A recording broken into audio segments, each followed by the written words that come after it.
E se é bom, e vocês vão! Força, garra e determinação! Nós somos a equipe a melhor da região! Olá pessoal, todos muito bem-vindos. Eu me chamo Larissa, sou professora no Instituto Acan, da Unidade 1 da Avenida Anhanguera. E hoje a gente tem a nossa segunda aula de Libras. Lembrando para vocês, pessoal aí, que assinou o canal do Instituto Acan, ativar as notificações, que são o sininho, para vocês ficarem por dentro de todas as atividades e vídeos que nós vamos postando no decorrer da nossa semana, no decorrer das aulas, tá bom?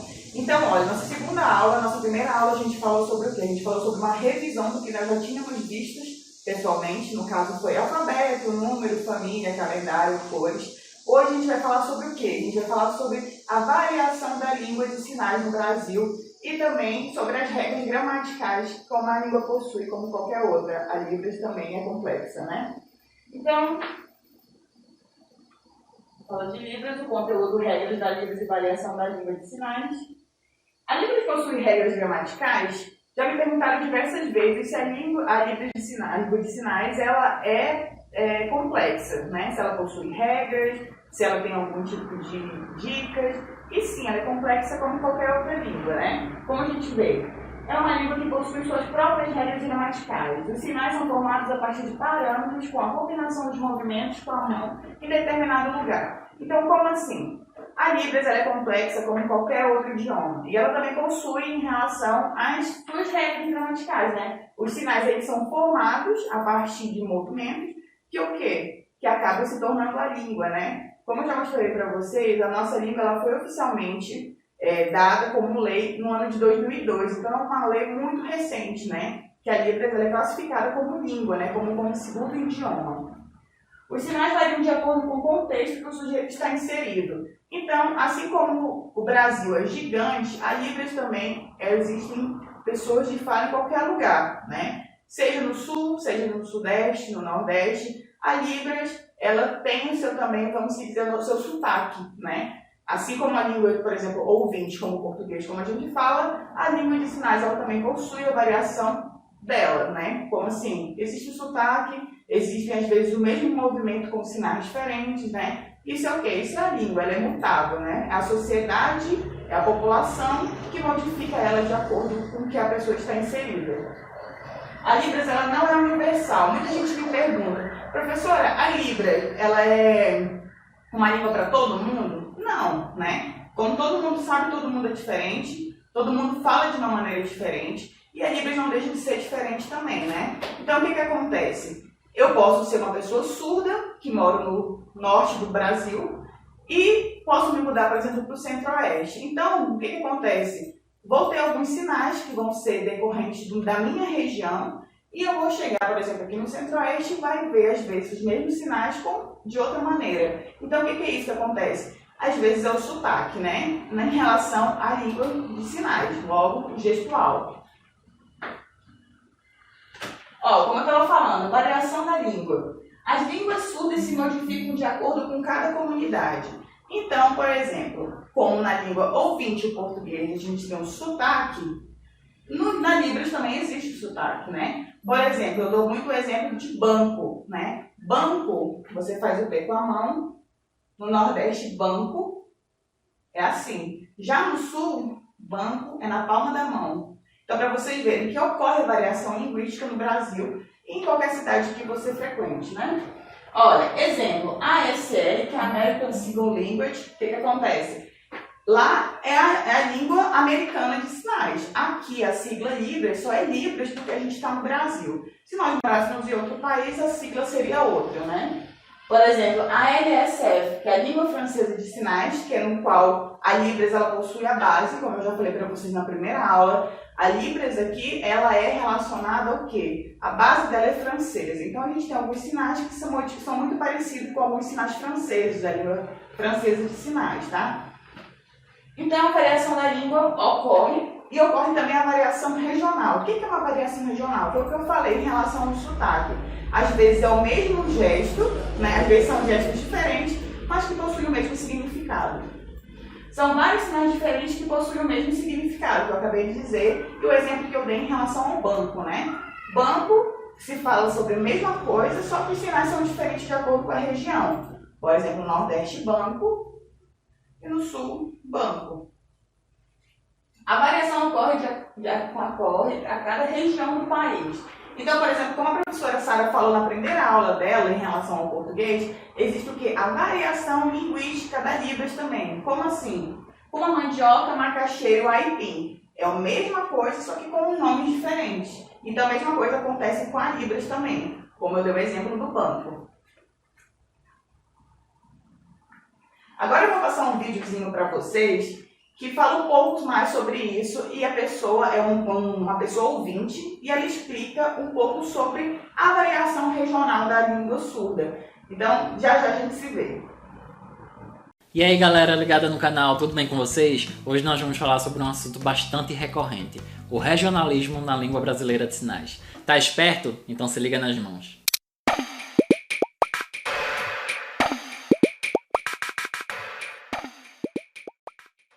E o regionalismo que estamos falando são as variações linguísticas de determinada língua, no nosso caso a Libras, num determinado espaço, no nosso caso o Brasil. Essas variações linguísticas ocorrem tanto na língua oral como na língua de sinais. Podemos usar o exemplo clássico que nós estamos cansados de ouvir, que é macaxeira e aipim. Geralmente aqui no Nordeste usamos com mais recorrência a palavra macaxeira, que por sinal com charque é uma delícia. Com isso podemos dar outro exemplo de variação linguística. Geralmente no Sudeste não se usa a palavra charque, mas sim carne seca. Em Libras também ocorre variação linguística de uma região para outra. Temos aqui como exemplo o sinal de banco, que aqui em Recife é executado desta forma. Já em alguns lugares do Sudeste o sinal de banco é executado desta forma. E você lembra que no começo desse vídeo eu disse que esse assunto era bastante recorrente? Isso porque alguns usuários ouvintes dizem que não conseguem se comunicar com pessoas de outra região e que por isso a Libras deve ser universalizada. Em contrapartida, não vemos o mesmo movimento querendo excluir o regionalismo da língua portuguesa. Isso porque as pessoas são fluentes em português, o português é a sua primeira língua, então elas conseguem se comunicar com pessoas de qualquer região e compreender bem. Mas ainda assim pode acontecer algum ruído, que será facilmente contornado dentro da conversa porque as pessoas são fluentes naquela língua. Então você já parou para pensar que o problema pode estar na sua fluência e não na Libras?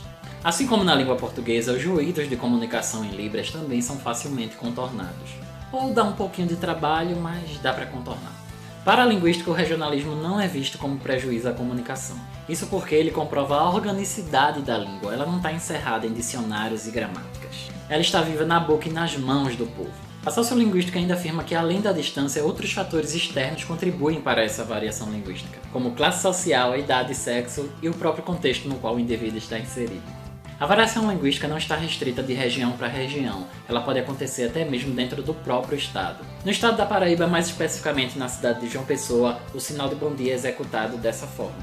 Já em Campina Grande, outra cidade paraibana, ele é executado um pouco diferente, dessa forma aqui. Mas o principal fator que favorece a variação linguística é o próprio indivíduo. As pessoas falam diferente porque são diferentes. Então é isso galera, se você gostou do vídeo clica aqui em gostei, não se esqueça de se inscrever no canal para receber as novidades, curtam a gente nas redes sociais, os links estarão aqui na descrição do vídeo, abraços sinalizados, tá esperto? Então se liga nas mãos. Bom pessoal, esse foi um videozinho que eu acabei de olhar no YouTube, e o que acontece? Ele fala um pouco sobre a variação regional da Libras, né? Onde? No Brasil inteiro. Então ele fala, como eu havia dito já com vocês, que existe a variação, existe o sotaque, às vezes é o mesmo significado, só que os sinais são diferentes, né? Eu vou dar um exemplo para vocês, aqui no decorrer dos slides, e a gente vai falar sobre um pouquinho sobre parâmetros da Libras.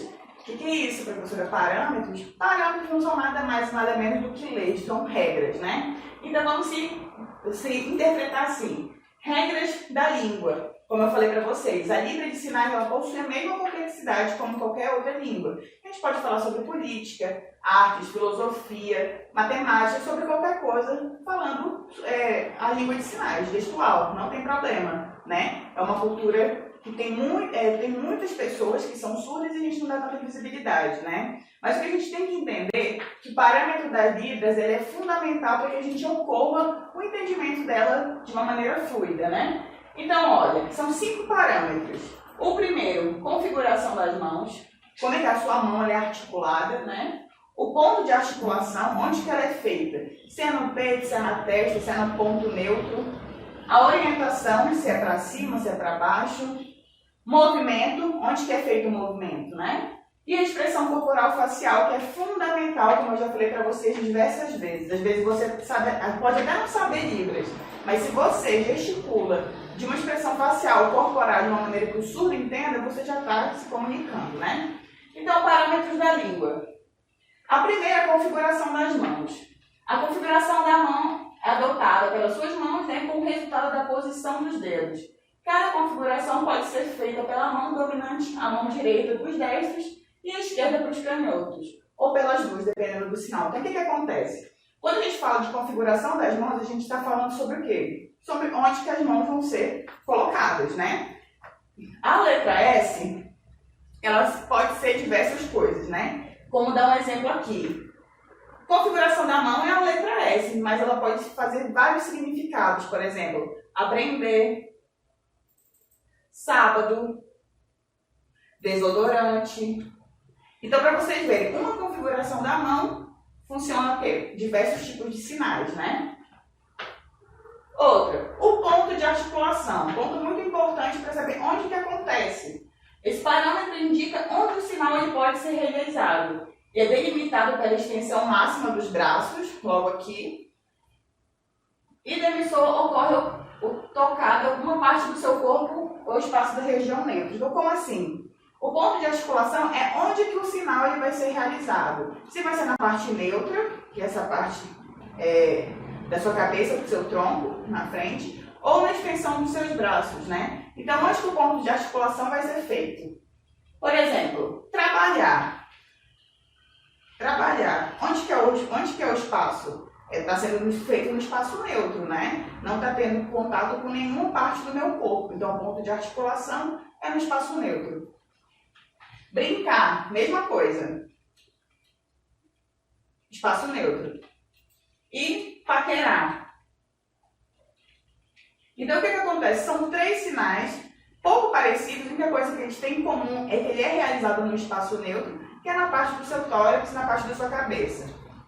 Agora outro, por exemplo, o ponto de articulação eu quero que seja na testa. Então, esquecer. Onde que é o ponto de articulação? Onde que ele está encostando? Não está na minha cabeça? Então, esquecer. Aprender. Decorar. Difícil também.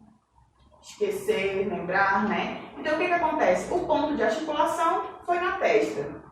Assim como, por exemplo, trabalhar foi no espaço neutro.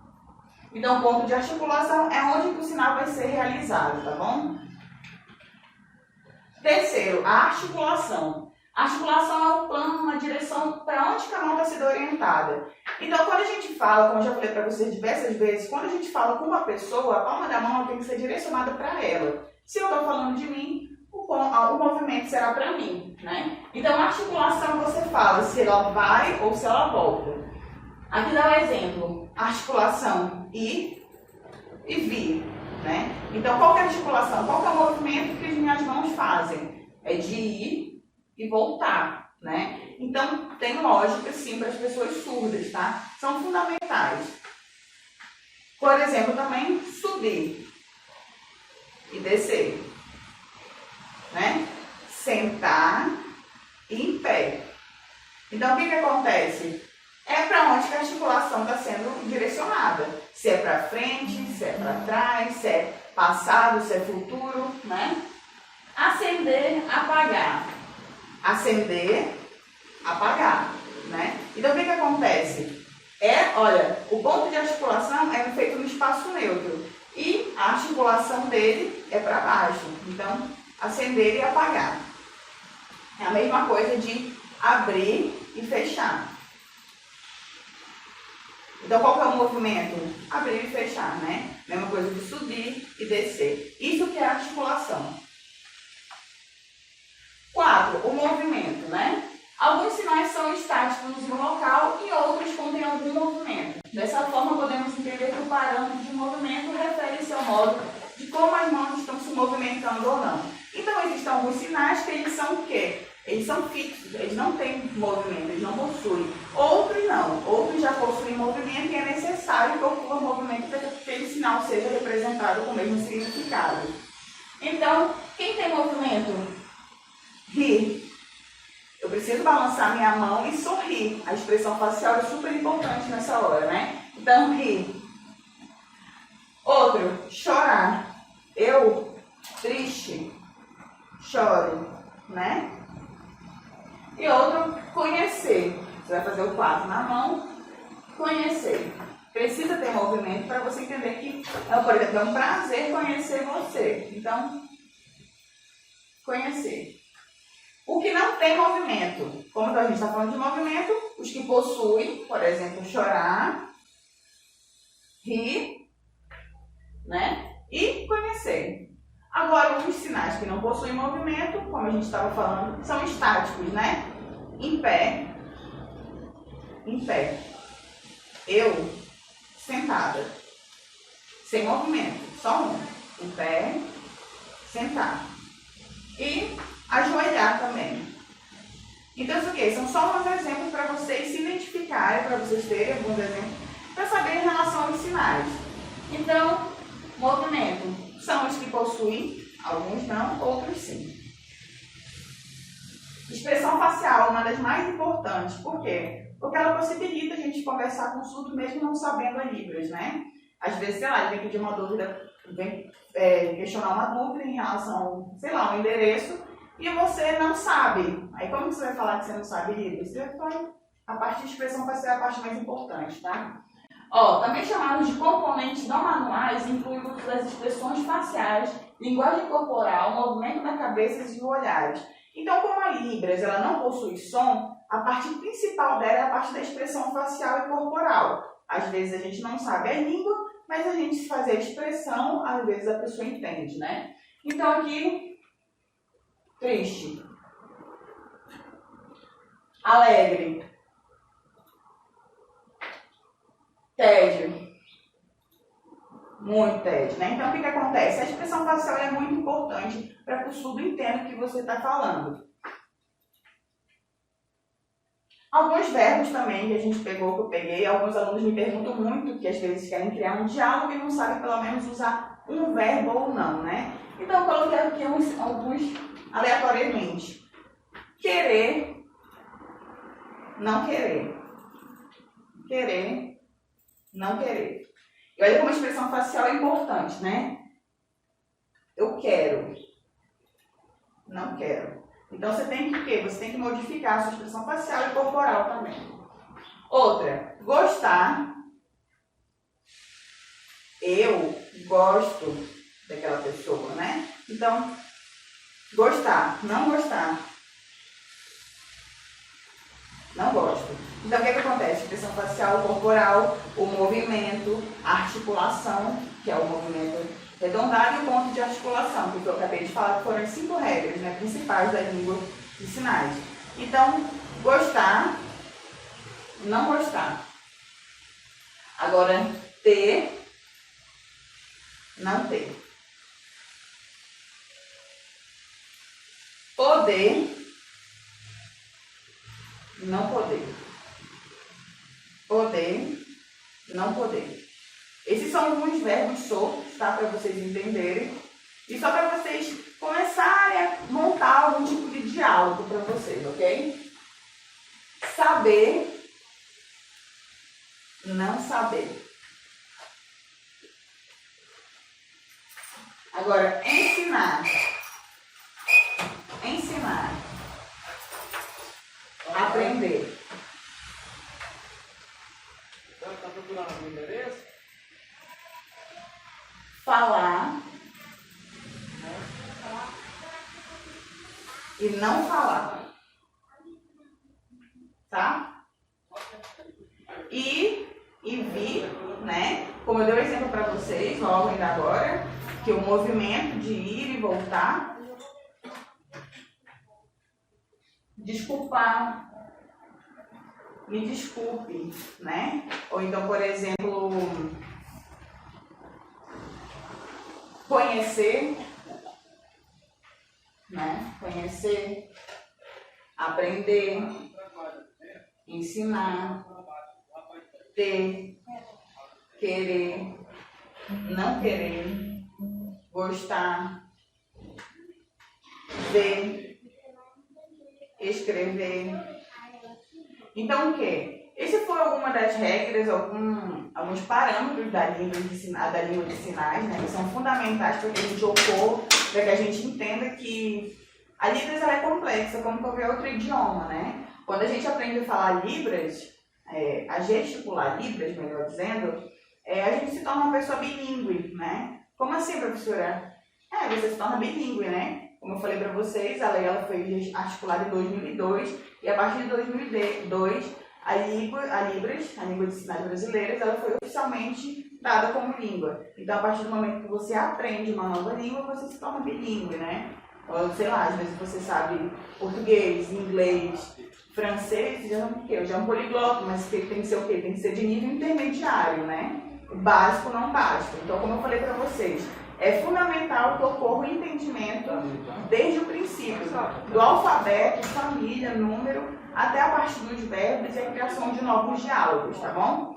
Então, pessoal aí ficou de acordo com o conteúdo já passado anteriormente, nós vamos ter outros vídeos com outras atividades, vocês podem tirar qualquer tipo de dúvida comigo nos comentários, que eu vou estar respondendo todos vocês. E não se esqueçam, tá, de ativar as notificações e para vocês ficarem por dentro de tudo que está acontecendo, tá bom? Então, até breve e até a próxima aula.